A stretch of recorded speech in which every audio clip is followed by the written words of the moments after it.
chapitre 26.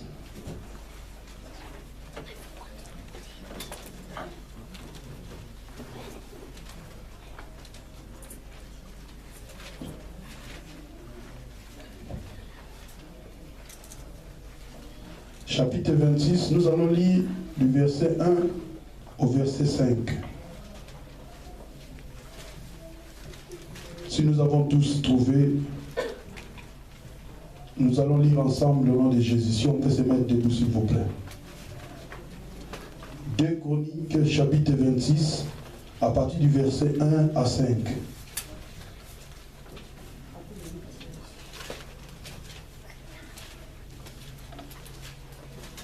Nous allons lire 1, 2, 3, si on a trouvé.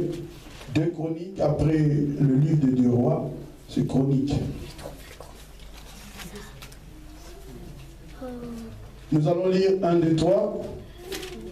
Tout le peuple de Juda prit Osias âgé de 16 ans et l'établit roi à la place de son père Amathia. Osias rebâtit Elot et la fit rentrer sous la puissance de Juda après que le roi fit coucher avec ses pères. Osias avait 16 ans. Lorsqu'il devint roi, il régna 52 ans à Jérusalem. Sa mère s'appelait Jécolia de Jérusalem. Il fit ce qui est droit aux yeux de l'Éternel entièrement, comme avait fait Amazia son père. Il s'appliqua à rechercher Dieu pendant la vie de Zacharie, qui avait l'intelligence des visions de Dieu, et dans le temps où il rechercha l'Éternel, Dieu le fit prospérer. Répétez après moi, Dieu le fit prospérer. Amen. Amen. On peut s'asseoir. Nous allons prier pour la parole. Seigneur, bénis encore cette parole. Seigneur, si tu veux utiliser quelqu'un cet après-midi, Seigneur, me voici. Tu es le seul qui a convaincu, Seigneur, pour cette parole, et tu es le seul, Seigneur, de gloire qui va appuyer encore la pensée et la révélation, Seigneur, de gloire qui se repose dans cette parole. Cher Saint-Esprit, couvre-moi encore par ce manteau prophétique. Ouvre encore nos oreilles spirituelles. Parle encore à nos cœurs, afin que nous puissions encore diminuer, que toi seul tu puisses t'élever, pour que le nom de Jésus puisse prendre place encore dans nos pensées, dans notre intelligence, dans tout ce qu'on peut entreprendre. Père, je me lève contre tout esprit qui n'est pas de Dieu, contre tout esprit, Seigneur, de distraction, contre tout esprit de doute, contre tout esprit qui n'est pas digne. Père, je les chasse dans le lieu aride au nom de Jésus. Laisse que le sang de Jésus puisse encore nous couvrir. Au nom de Jésus, j'ai ainsi prié. Amen. Amen. Ici, on vient de lire l'histoire d'un roi qui était établi à Juda. Il s'appelait Osias. Osias, il était un jeune. La Bible nous dit qu'il était âgé de 16 ans. Lorsqu'il était placé roi à la place de son père. Ce jeune homme de 16 ans, il a régné, la Bible nous dit 5 ans, 52 ans. 52 ans plus 16 ans, cela veut dire c'est combien? 68 ans. Alléluia. Il était jeune, il a grandi dans la royauté pendant 52 ans. Il a conduit Israël, il a conduit Juda dans la présence de Dieu. La Bible nous dit qu'il fit ce qui est droit aux yeux de l'Éternel entièrement, comme avait fait Amazia, son père. Il s'appliqua à rechercher Dieu pendant la vie de Zacharie, qui avait l'intelligence de vision de Dieu, et dans le temps où il rechercha l'Éternel, Dieu le fit prospérer. Le thème que nous allons développer, la prospérité accompagne le juste. La prospérité accompagne le juste. Quand on parle de juste, ce sont des personnes qui s'appliquent à chercher Dieu. Ce sont des personnes qui s'attachent à la parole de Dieu. Ce sont des personnes que Dieu appelle ses enfants ou ses fils. Ce sont des personnes que Dieu peut aussi punir.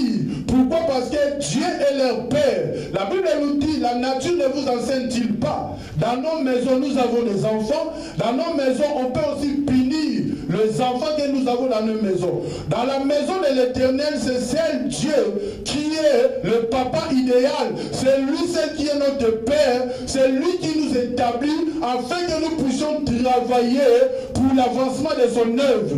C'est pour cela que Christ, en tant que Dieu, il nous a donné cette mission d'aller et de faire de toutes les nations les disciples. Oh, quand nous travaillons pour Dieu et que quand nous recherchons Dieu, la Bible nous dit ici que ce jeune homme d'Ozias qui cherchait Dieu, le temps qu'il a cherché Dieu, il a recherché Dieu et l'Éternel le fit prospère. Quand on parle de la prospérité, quand tu vas aller à la maison, tu vas essayer de lire pour comprendre plus bas. La Bible nous dit qu'il s'est mis en guerre. Quand il s'est mis en guerre contre les Philistins, comme cet homme, il avait Dieu, il avait l'intelligence, Dieu l'avait aidé contre les Philistins. Dieu avait donné la renommée d'Ézéchias, s'était répandu jusqu'aux frontières de l'Égypte, car il devait très puissant. Du fait qu'il cherchait Dieu, du fait qu'il marchait avec Dieu, Dieu l'a rendu puissant. Et les contrées où les nations qui entouraient Israël, qui entouraient Juda, avaient peur de cet homme. Pourquoi? Parce qu'il travaillait avec Zacharie. Zacharie, c'est un homme qui avait de l'intelligence. Cette intelligence a été communiquée à Ozias. Ozias était devenu intelligent. Il a rétabli l'autel de Dieu. Il a rétabli des choses. Il a bâti des villes pour Juda. Et cet homme était devenu puissant. Il était devenu riche. Il était devenu prospère. La Bible nous dit, Ozias bâtit des tours à Jérusalem sur la porte de l'angle. Sur la porte de la vallée, sur l'angle, il les fortifia. Il bâtit des tours dans le désert. Il creusa beaucoup de citernes parce qu'il avait de nombreux troupeaux dans les vallées et dans la plaine, des laboureurs, des vignerons, dans les montagnes, au Carmel, car il aimait l'agriculture.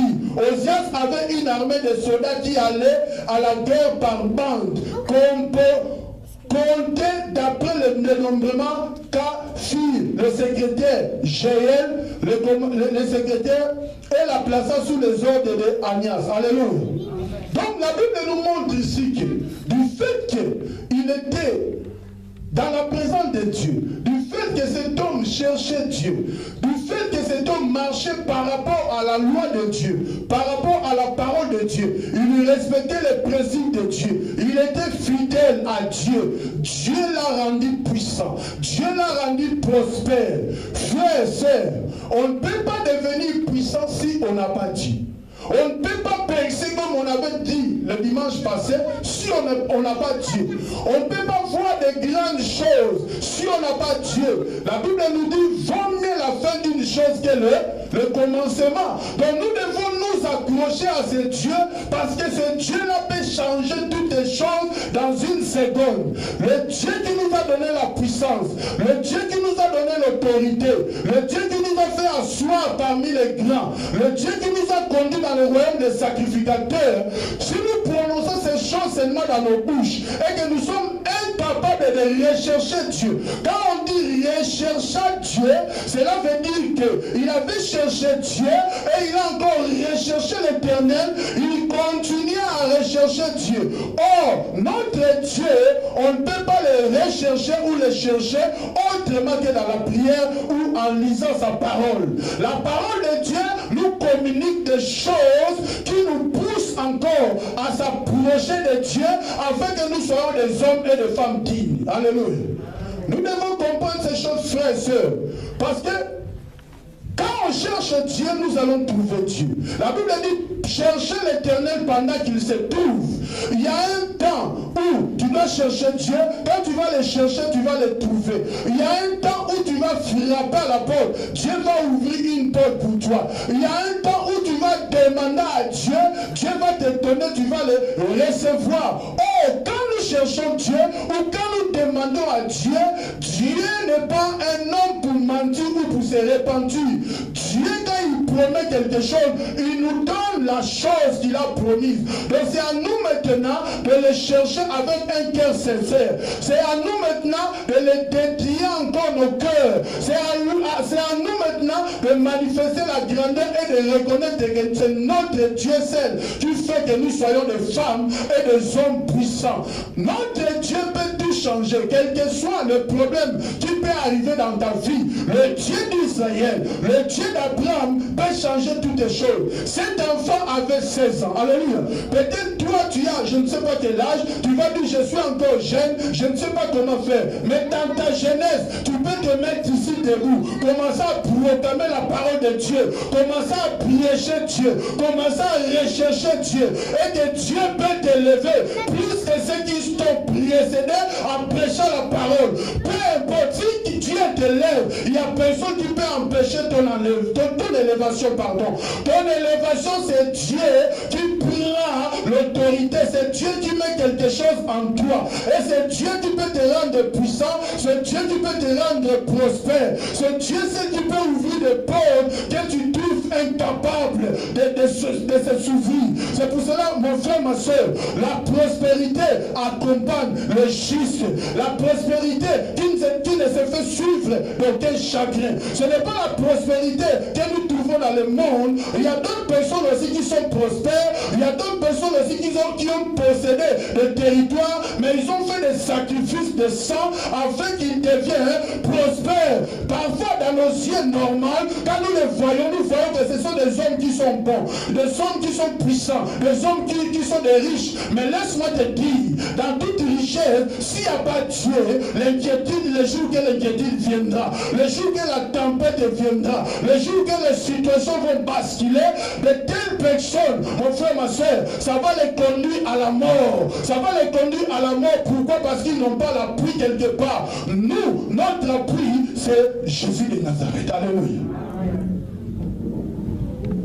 Nous devons comprendre que nous sommes censés, nous tous ici présents, si je pose la question, qui veut être un homme prospère? Qui veut être un homme prospère?